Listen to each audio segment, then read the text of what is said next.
Hollywood Sleep TV. Where so we're gonna talk about a little bit, the Chattanooga music scene. Right. And I mean you familiar with Nashville and Memphis and all that type of stuff. They done Most always been always seen more light or whatever. But let's just talk about Chattanooga. So Chattanooga is one of those markets where we have the talent. You feel what I'm saying? It's not a lack of skill. Right. What I think it is, I think it's more a lack of know-how, and it's a situation where no one has done it yet. You know what I'm saying? You have people that are very successful in music that are from Chattanooga. Right. You feel what I'm saying? But you don't have that superstar artist from the city to have blown up yet. You know what I'm saying? Because even when you look at the biggest musician from here, Usher, you know what I'm saying? There's a lot of speculation about how he never claimed Chattanooga and how he never really represented for the city. But if you look at what he's doing now, he's definitely putting on for the city. He's definitely talking about Chattanooga. He's definitely done a concert here and gave back to the schools, and has always been a philanthropist in the city.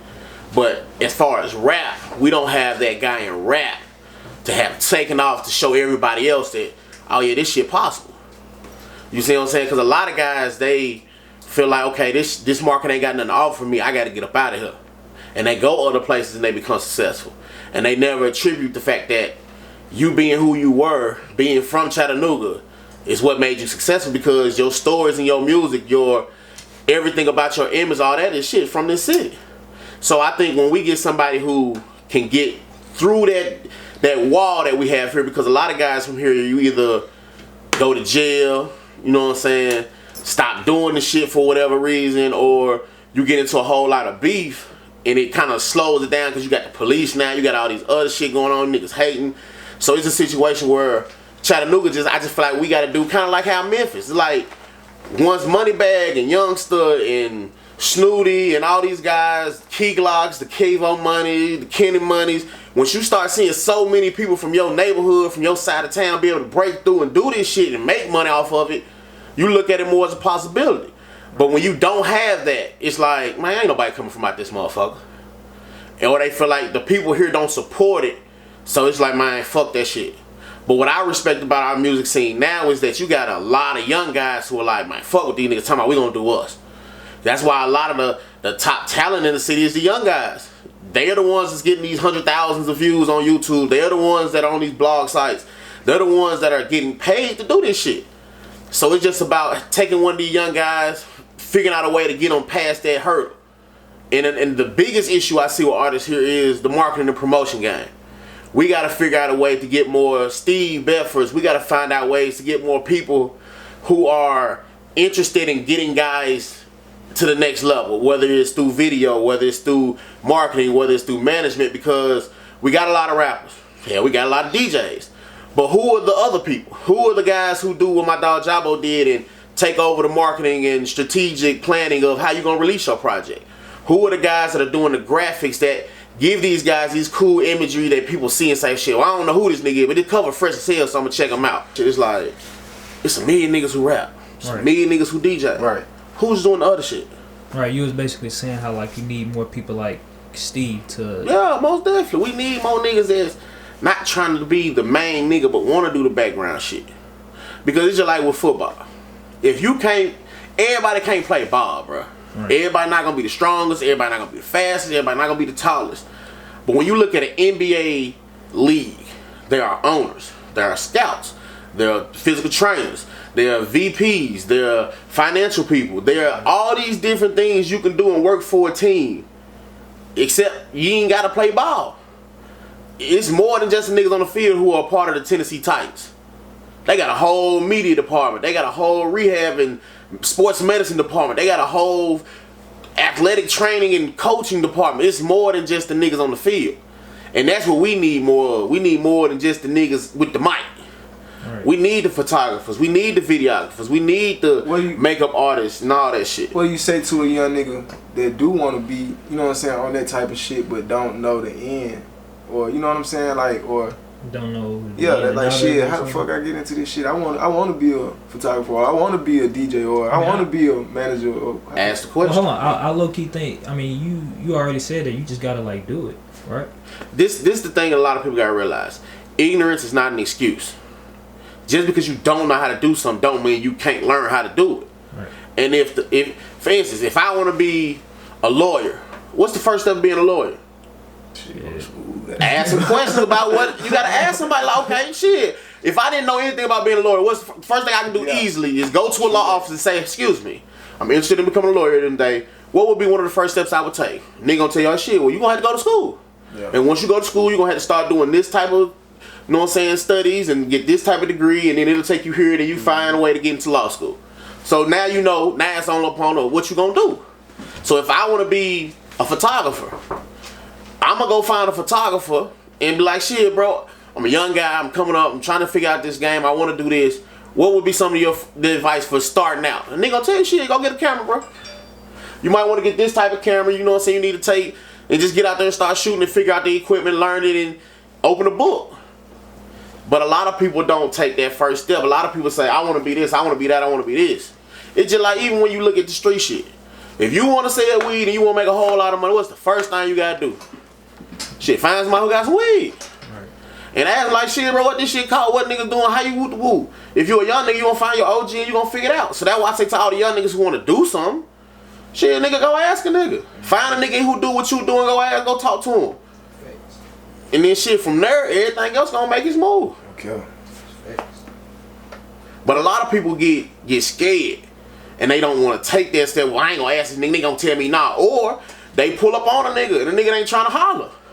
Or you hit a nigga DM and a nigga leave you on red. Yeah. So they fly, "Oh man, niggas is faking, fuck this shit. I ain't never doing this shit again. These niggas ain't fucking with me." Yeah. Nah, bro, nigga might be busy or a nigga might not don't know you, bro. Right. Cause a lot of this shit ain't what you know, it's who you know. And when you speaking on that, you know, like I said, once again, we talked about this last week. A nigga, let's say an artist or anybody for that instance, want to do something, and we know all this shit, it take money. Most definitely. So what about a nigga that ain't got no money? Don't rap. Yeah, This shit is business, bro. yeah. If you ain't got no money, you can't sell weed. If you ain't got no money, you can't sell t-shirts. If you ain't got no money, you can't sell hats. If you ain't got no money, you can't travel and interview nobody. This business revolves around $1. Yeah. So this can be your hobby, and you can do this shit for fun. And you can put this shit on the internet, and then people can listen to it or not, and it'd be cool. But if you want to do the business of music, the music business, this shit is around some money. Yeah. I ain't saying you gotta have a dollar to get everything you want out this shit, because a lot of this shit is based on your relationship. Right.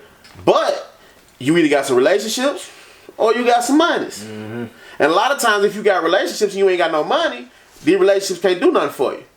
But if you got some money, shit, you can buy your way into a lot of shit. Will it work for you? Probably not, because you gotta find a fan base. You gotta build a clientele. Mm-hmm. It's just like when you look at these big artists, especially the way the game is now, niggas ain't giving shit away.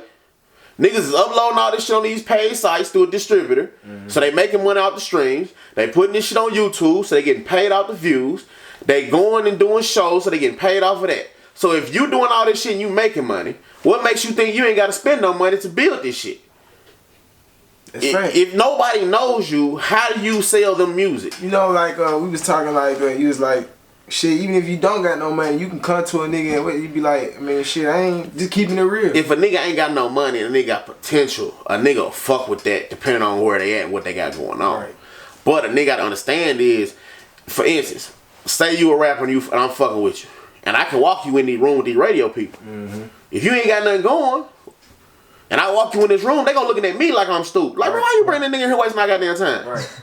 So then I'm be looking at myself like, damn, why did I bring this nigga in here wasting my motherfucking time? Right. You feel what I'm saying? So it's like, if a nigga wanted to come to you and say, "Hey, bro, I want you to shoot some pictures for me," you know what I'm saying? Get some dope ass shots, and then I'm gonna use one of these as my mixtape cover. And you like, "All right, cool. You got a nice little following fan base. People gonna see my shit. Fuck it, let's do it, young nigga. I see what you got going on." But if a nigga ain't got 2 followers, you taking a picture gonna get saw by who? Him and his mama. Shit don't benefit nobody. Yeah. So people gotta get some shit going, bro. Like, this shit is business. Yeah. It's just like, for instance, if I got a restaurant or a food truck, and I got the best food in the world, but I ain't never told nobody, I ain't gonna never sell a plate. Mm-hmm. But say I got a restaurant and everybody know about it, but I ain't got nothing to give a motherfucker. Niggas is not coming back. You gotta have something to offer, man. Thanks. And if it ain't no money to buy the shit you need to get going, you gotta have some type of relationship with some people that's gonna believe in what you got going because they see your talent or they see your work ethic. But a lot of times if you ain't got no money, you ain't got no work ethic because you can't make shit happen. And it's not to say that you need money to do this shit because, well, it is to say that because if you look at every artist who do this shit, somebody got some money behind them. Yeah. Nick can't name me one artist who making money who somebody ain't behind. Somebody started out putting money behind it, unless it's a situation where nigga got their own paper. Yeah. But shit, still gotta have the only nigga I know like that really is Master P. But shit, he'll tell you, man, my granddaddy died, I got life insurance policy, and we out of there. Somebody got some money behind it. Cash money. Shit, 2 dope boy brothers that was getting money, and they used the dope money, and they had a partner who invested too. Somebody had some money. Shit, who y'all? P. Diddy. He was working for some niggas and then got a check for 100 million or some shit like that from another label to run his shit. Yeah. Somebody got some money behind it. Isaiah Rashad, TDE, somebody got some money behind it. Future, you know what I'm saying? He signed to the label, somebody got some money behind it. Drake is signed to Universal, somebody got some money behind it. So if the biggest artist in the world got somebody spending some money, what make you think that you ain't gotta have somebody spending some money? Or, come on bro, you gotta be making some hit records or something. You gotta come out of pocket. Because at the end of the day, like I said, this shit is business. And a lot of people lose that part of the shit. They think this the music. Nah, nigga, this the music business. This ain't just the rap game. This shit ain't no, you know what I'm saying, some shit you played and woohoo, we had some fun. Okay, everybody go home. Nah, nigga. People are trying to survive and live and provide for their families off this shit. So if you ain't bringing in no return of revenue or you know what I'm saying, a return of investment, come on, bro. And then it's like, even with the rappers, like, why would a nigga invest in something that's not moving?